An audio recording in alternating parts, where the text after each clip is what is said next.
Approximately 350,000 Jamaicans are expected to benefit from new grants under the government's COVID-19 allocation of Resources for Employees Care program, which is being expanded with a further budgetary allocation of $5.3 billion.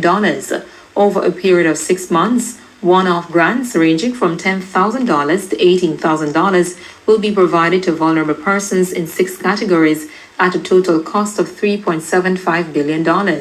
This was announced by Minister of Finance and the Public Service, Dr. Nigel Clark, who reiterated the government's commitment to put more resources in the people's hands as economic conditions improve. Dr. Clark made the announcement as he opened the debate on the first supplementary estimates of expenditure for the 2021-2022 fiscal year in the House of Representatives on Tuesday, outlining the various targeted social assistance which will be carried out by the Ministry of Labour and Social Security in collaboration with the Ministry of Finance.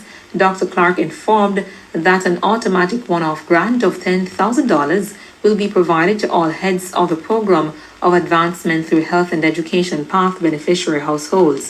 A similar automatic one-off grant of $10,000 will also be provided for National Insurance Scheme NIS pensioners who are in receipt of an NIS pension being paid at a rate of $10,000 per month or less.